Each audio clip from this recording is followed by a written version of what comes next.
A Brighter Summer Day, Edward Yang. An excellent director, many of Yang's films are among the best of their years or decades of release, and this, A Brighter Summer Day, is considered by many to be his masterpiece. I may name it my favourite of his films, along with 2000's Ye Ye, a 1 and a 2.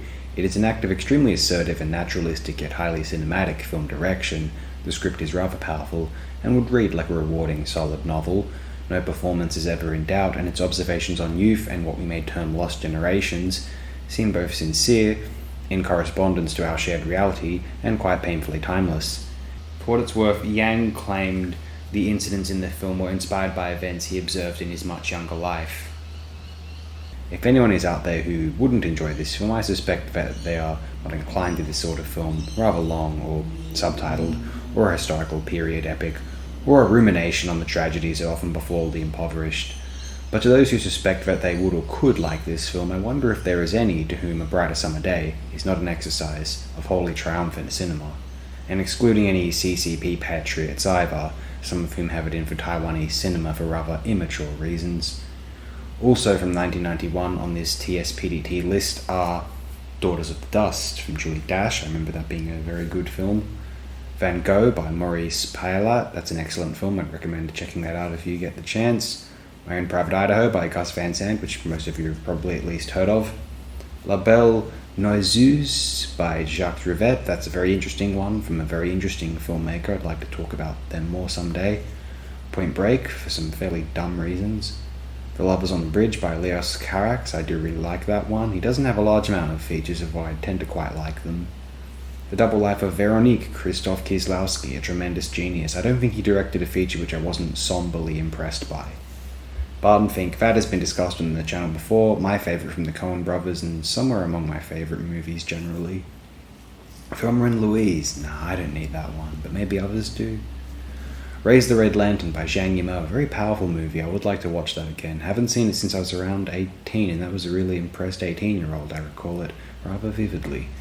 JFK by Oliver Stone. I'm not so crazy on Stone, even though I might agree with a lot of his professed politics, although that is a pretty damn entertaining film, probably his best, due to Salvador featuring the excruciatingly intolerable Jim Belushi. Salvador could have been a masterpiece were it not for the insultingly lesser Belushi's presence. But even if you are sympathetic to JFK assassination theorizing, and why would some random guy kill the shooter and then conveniently die a few years later, it's at least very perplexingly chaotic, right? I thought we didn't really buy into the Jim Garrison stuff so much. Upon seeking some clarification, Stone, who still believes the case is intensely suspicious, does not consider Garrison's real-life undertaking to have been very or at all fruitful. Stone said of Garrison made many mistakes, he trusted a lot of weirdos and followed a lot of fake leads, but he went out on a limb, way out, and he kept going, even when he knew he was facing long odds. Stone still believes the case, the JFK assassination event at large to be highly suspicious, and all I can say is that if no one did, I'd be confused why no one was. Then there's Terminator 2 Judgment Day and The Silence of the Lambs, two very well-known films and two highly beloved films. I dig them both have been discussed on this channel prior. Were it not for Barton Fink and or La Belle Noiseuse, I would confidently say that A Brighter Summer Day is my favourite of the 1991 films listed on this new TSPDT ranking. I'd also name it one of the very best films from 1991 discussed on this channel before, along with Cronenberg's Naked Lunch, Kurosawa's Rhapsody in August. Most of Kurosawa ought to make those film rankings just on principle, surely. 964 Pinocchio, Shatterbrain, aka The Resurrected by Dan O'Bannon, a highly underrated horror film which I suspect you'll like if you see, especially if you appreciate the writings of Mr. Lovecraft. Yoshiki Tomino's Mobosu Gundam F91. If you're not into Gundam, UC Gundam or Tomino, you might be lost with this one.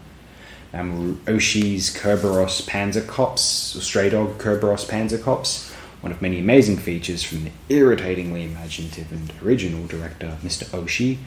I really love Lucio Fulci's feature Daughter Silence as far as low-budget horror films are concerned, and you might too if you give it a good chance.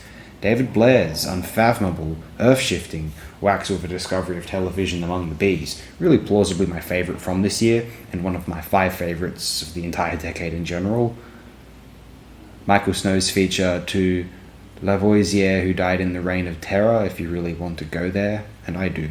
Snow explores non-Euclidean, if you will, possibilities regarding film forms, and as an amateur director, I find it compelling that no one outside of other filmmakers or careerist critics do is relatively reasonable. I won't deny it. And the aforementioned Terminator 2, Judgment Day, and Barton Fink. As Bresson pondered in Pickpocket, Eustache in The Mother and the Whore, so too does Yang for this feature, Where Do These Young Males Go So Wrong?